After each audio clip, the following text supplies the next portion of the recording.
Abstração de dados. O que seria abstrair? Abstrair é a habilidade de se concentrar nos aspectos essenciais de um contexto, ignorando caracteres menos importantes, ou seja, são propriedades comuns de conjunto de objetos, omitindo os detalhes.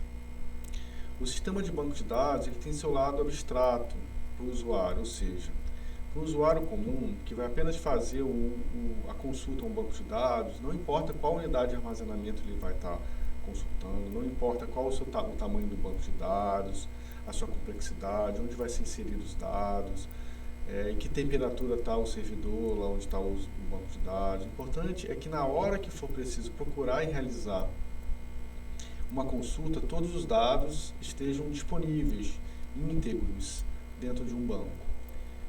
A gente também usa o termo abstração quando a gente vai trabalhar em orientação a objeto, que vocês verão na outra disciplina. Nesse sentido, os sistemas de bancos de dados eles podem ser formados por uma abstração composta por 3 níveis, que é descritos aí nessa figura 2, que é a visão, o primeiro nível, o nível conceitual e o nível físico. O nível visão são as partes do banco de dados que os usuários têm acesso de acordo com a necessidade individual de cada usuário ou grupo de usuário. Na aula anterior, eu disse que um exemplo da parte jurídica, onde no judiciário, onde um juiz, um desembargador ou até mesmo um ministro, ele tem uma visão mais de mais propriedade em um determinado processo do que um mero advogado, sem desqualificar o advogado. Então, são a complexidade de acesso que cada usuário tem ao banco de dados. Então, essa é a visão do usuário.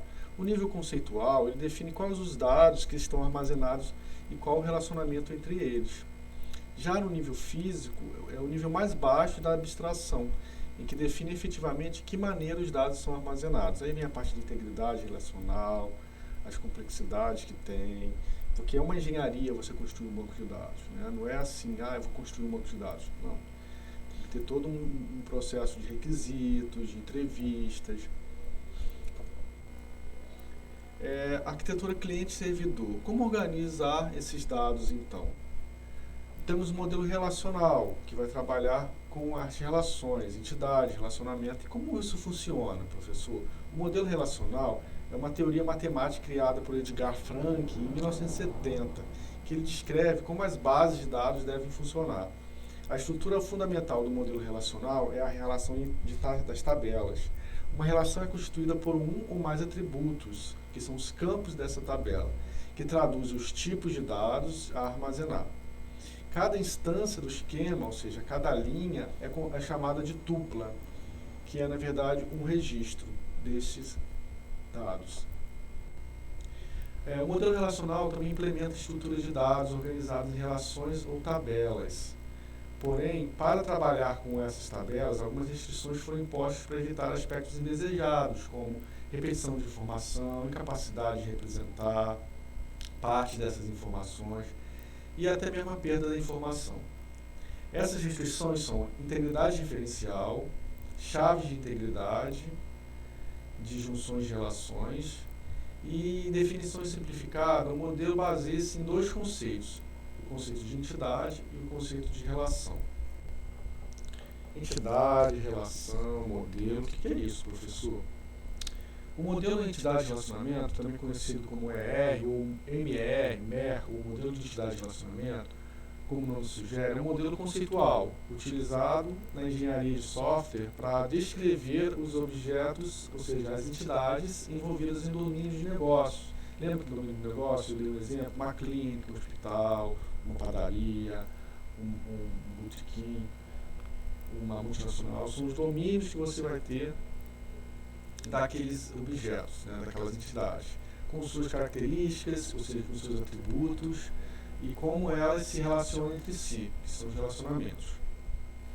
Modelagem de dados conceitual. O que é modelagem de dados conceitual? A importância da modelagem é fundamental para fazermos um banco de dados mais robusto. Por exemplo, quando a gente faz uma viagem, se programa faz uma viagem, a gente tem uma preocupação em planejar cuidadosamente essa viagem. através do roteiro, desde o momento que você vai numa agência de viagem, escolhe o seu destino, compra as passagens, agenda, né? Você faz o roteiro.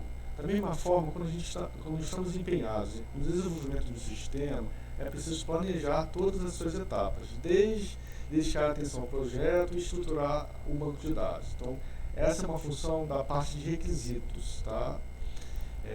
Para isso, utilizamos a técnica denominada modelagem de dados, cujo objetivo é transformar uma ideia conceitual, um conceito, em algo que possa ser traduzido em termos computacionais.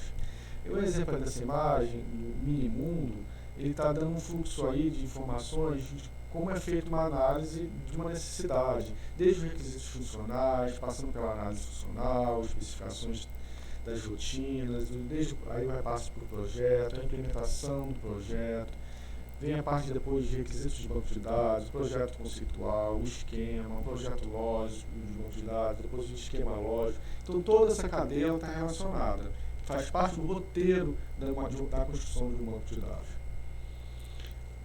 Classificamos então o processo de modelagem de dados de três níveis: o modelo conceitual, que é o alto nível, o modelo lógico, que é o intermediário entre o conceitual e o físico, e o modelo físico, que é de baixo nível, que é já o banco de dados sendo implementado.